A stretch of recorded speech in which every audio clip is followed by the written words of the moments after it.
Let us take one example here. So please note down the problem statement here, right? Triangular bar rectangular signal generator, triangular bar rectangular signal generator is to be designed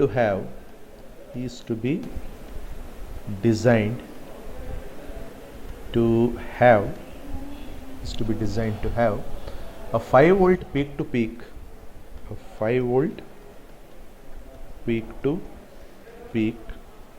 triangular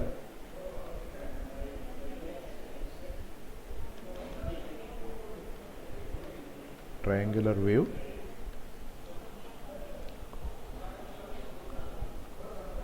with a frequency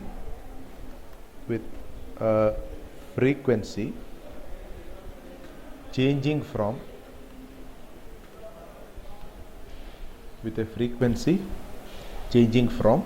1 second. Yeah, this will cause additional problem. Is my screen visible now? Yes, sir. Okay. Yes, sir. Yes, sir. Okay. Frequency changing from 200 hertz to 2 kilohertz. Frequency changing from 200 hertz to 2 kilohertz, and a duty cycle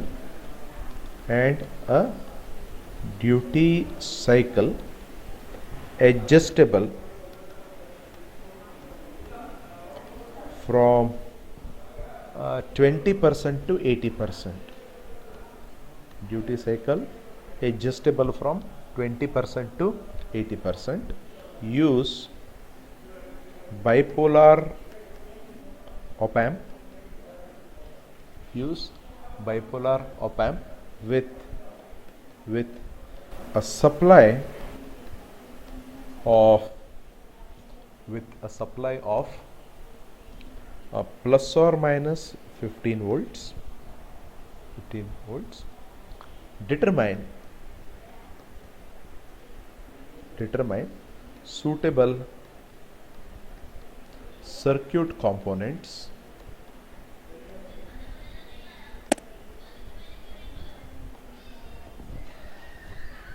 take minimum charging current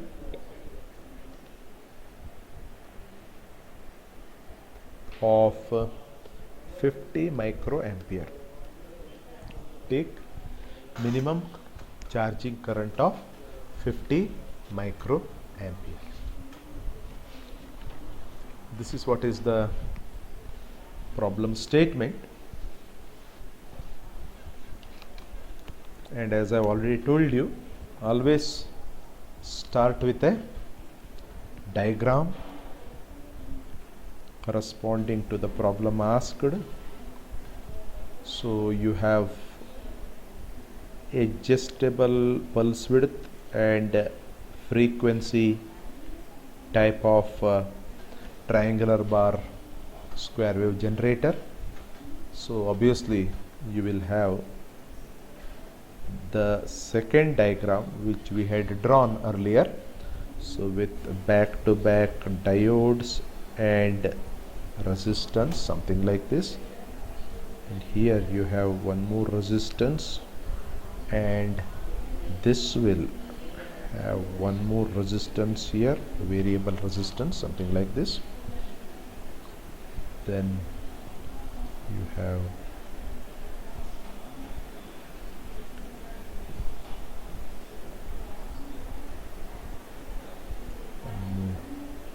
op amp here, and this happens to be the output of the Schmitt trigger, and this is your another resistance which comes from this side. This will be connected to ground. So plus minus, and this is minus plus here. This is connected to ground. This is the capacitor.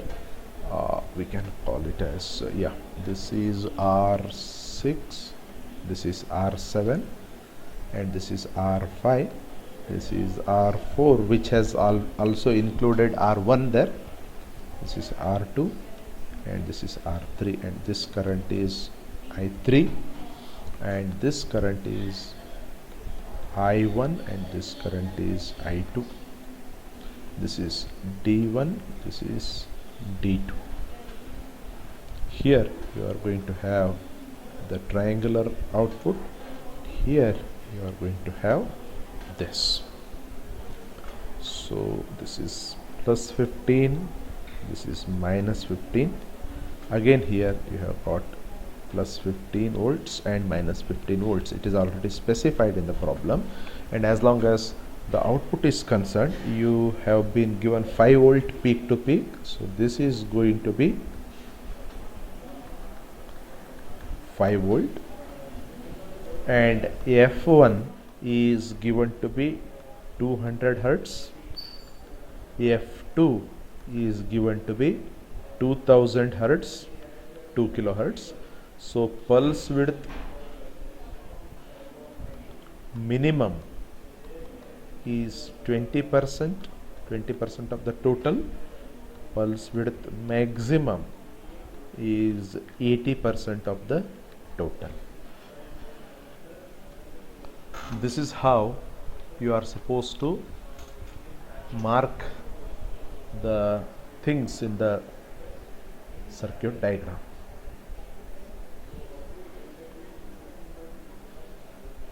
The different components we are supposed to find out. All of you are writing these things.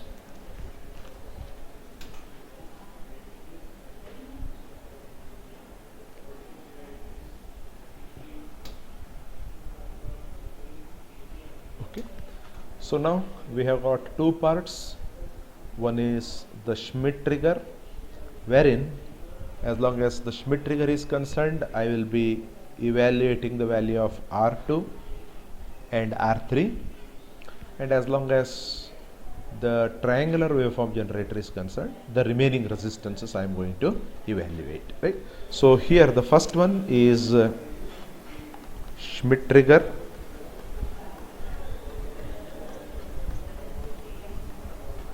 design. I am audible, right? Schmitt trigger design.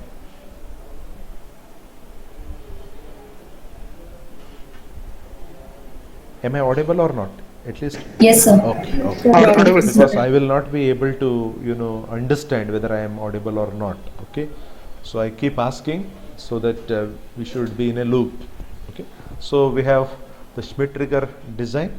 So as long as the Schmitt trigger design is concerned, you go back to your design and see how exactly we had evaluated the value of R2.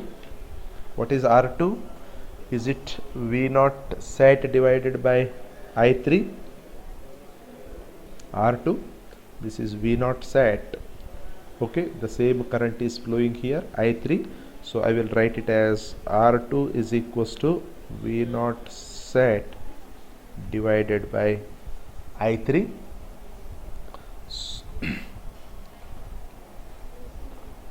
I3 minimum charging current is given as 50 microampere. So straight away you can take here, you can write I3 is equals to 50 microampere minimum charging current. So I need not write it again here. So what is the value of V0 sat? 14. 14. Yes, this is 14 divided by 50 microamperes. Can somebody tell me? Anyway, I have the calculator with me now. 14 divided by 50 microamperes. So is it 280 kilo ohm R2? Yes, sir. Yes, sir. Okay. R2 is equals to 280 kilo ohm, and your R3, okay, R3 is decided by your UTP here. R3 is equals to UTP divided by I3. So your UTP, how much is the value of UTP? UTP is it not 2.5 volts? Because peak to peak output voltage of your triangular waveform is 5 volts. So obviously your UTP should be 2.5 volts. 2.5 divided by 50 microamperes. So your R3 happens to be 2.5 by 50 kilo ohm. Yes, sir. Yes. Okay. So your R3 value is evaluated to be 50 kilo ohm. R2 and R3 is over now. Now we will go to the integrator design.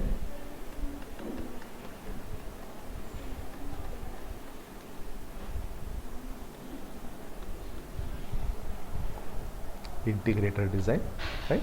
So minimum charging current, right? We will take that I1 also equal to I3. So therefore I1 minimum, let us take it as 50 microamperes only. Okay. Now see here you will have to look into the pulse width. Okay. So we have been given here that the pulse width is 20% to 80%, right? So this is the meaning is at lowest frequency the pulse width will be maximum, and at the highest frequency the pulse width will be minimum. That point you should always keep at the back of your mind, right? So now at lowest frequency,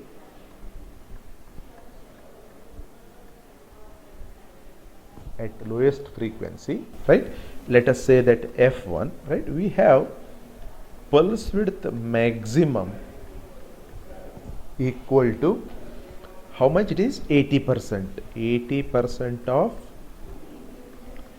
T maximum, because your T maximum happens, okay, so if you take this as T, the maximum T happens at minimum frequency.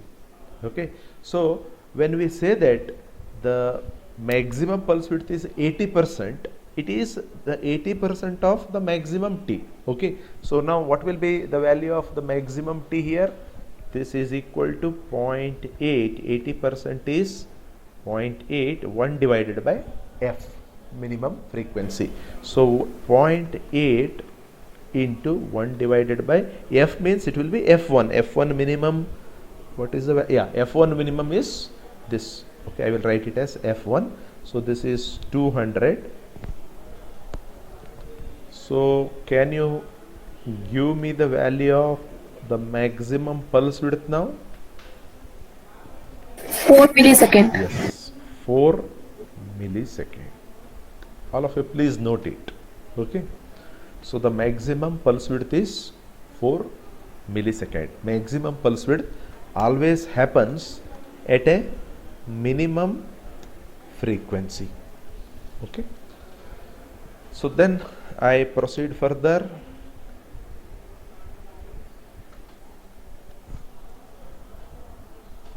Let me calculate the value of C1. In some cases the value of C1 is assumed, even though for bipolar FET we have taken it to be 0.1 microfarad. Let us try to get this value, because we are already having the formula, that is I1 into delta T divided by delta V. When all these things are known to us, right, we can definitely calculate the value of the capacitance here. So I1 is 50 microampere into delta T is how much? Here we have already calculated pulse width maximum, that is 4 milliseconds, divided by delta V. Delta V is UTP and LTP, that is the peak magnitude. You can calculate it. Please calculate the value of C1 here. If you assume C1 as some 0.1 microfarad or something like that, then your I1 will be different, because you know what is the value of delta T and delta V. What is the 40 value? nanofarad, sir. Yes, yes, 40 nanofarad. 40 nanofarad. Yeah, 40 nanofarad or 0.04 microfarad. Yes, sir. 0.04 microfarad. Okay, so this is what is the value of C1. So when you have the value of the charging current, definitely you can calculate the value of C using this particular formula. You need not assume the value of the capacitance. Okay, so then we have now, after calculating the value of C, we have to look into the other parameters here, like your R4, R5, of course R6 and R7 are equal. Okay, so we will look into those parameters now.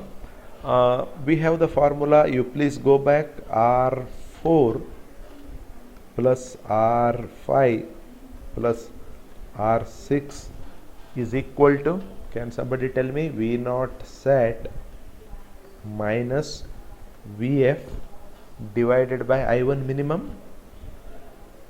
Yes, sir. I1 minimum, because that frame is not available here. Please refer to your notes. Okay, so this is 14 minus 0.7 divided by 50 microampere, that is R1 R4 plus R5 plus R6. Can somebody tell me the summation? 0.266 micro ohm.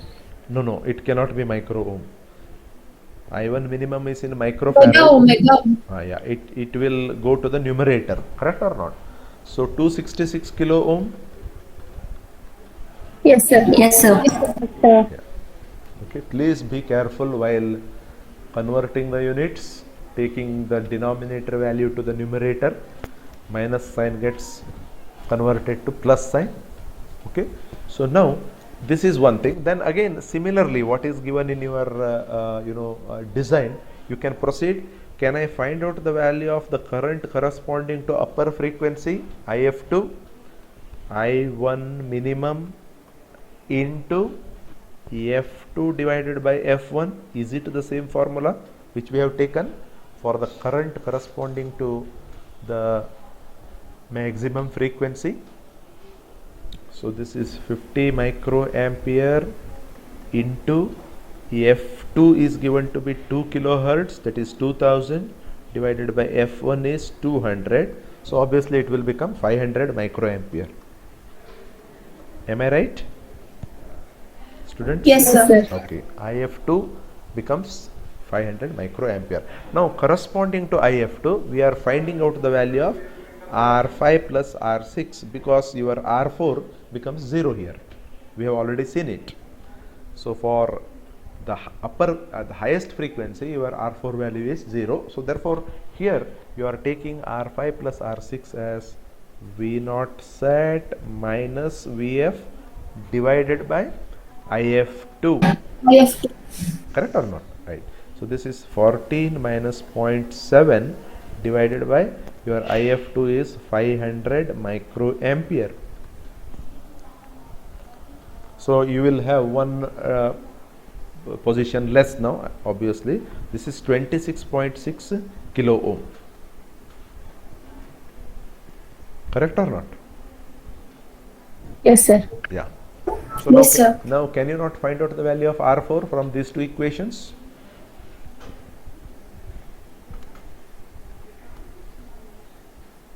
From these two equations, can you not find out the value of R4? So subtracting the second equation from the first equation, right, you will get R4, right? From 1 minus 2, we get R4 equal to, tell me the value of R4, 266 minus 26, 240. 240, no? 240, 239.4. Yes, sir. 239.4 kilo ohm. Fine, correct. R4 is equals to 239.4 kilo ohm. Now we have calculated the value of R4. Now we need to calculate the value of R5 and R6, which is as per the requirement of the minimum and pulse width, minimum and maximum pulse width, right? So now at F1, that is the minimum frequency, your pulse width maximum, we have already calculated it to be 4 milliseconds. Okay, so obviously your pulse width minimum will be 20% of Tmax. This is known to us. So 0.2 into 1 divided by 200.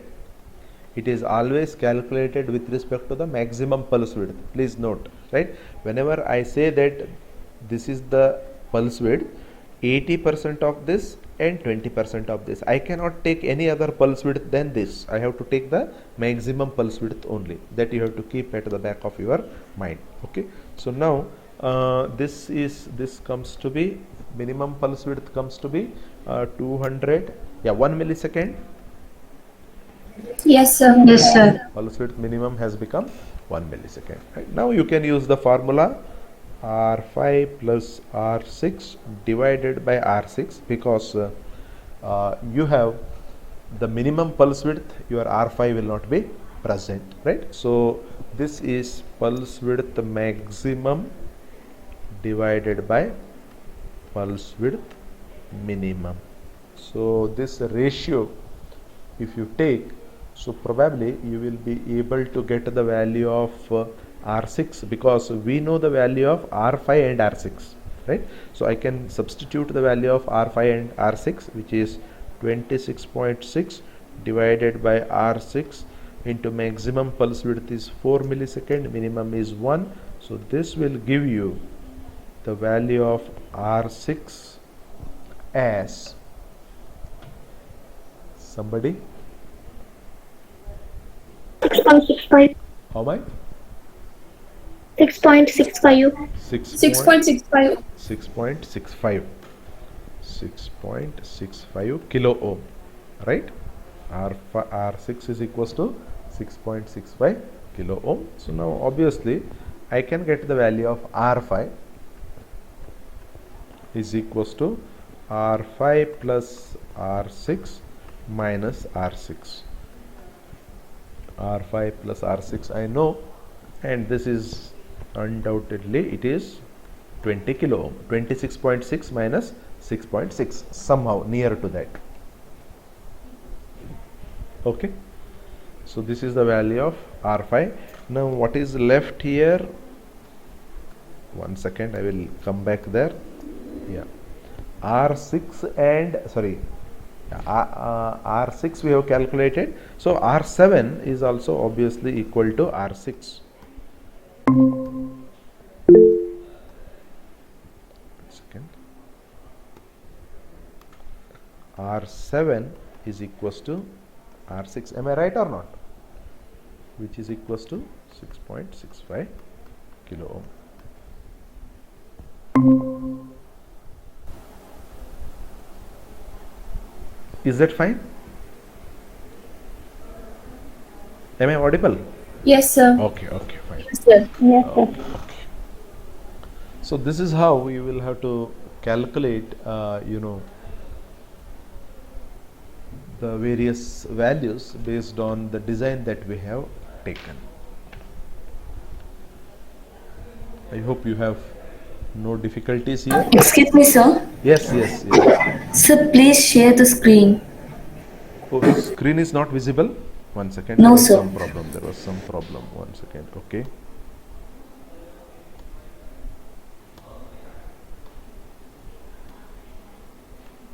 Is it visible now?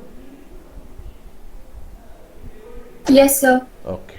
Yeah, I heard some sound there. Yeah, maybe. Yeah, that is the reason why I keep asking that whether I am audible or not, because when the screen is being shared, I'm not able to see anything else.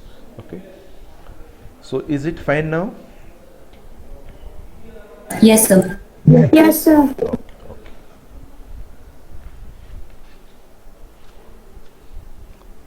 So now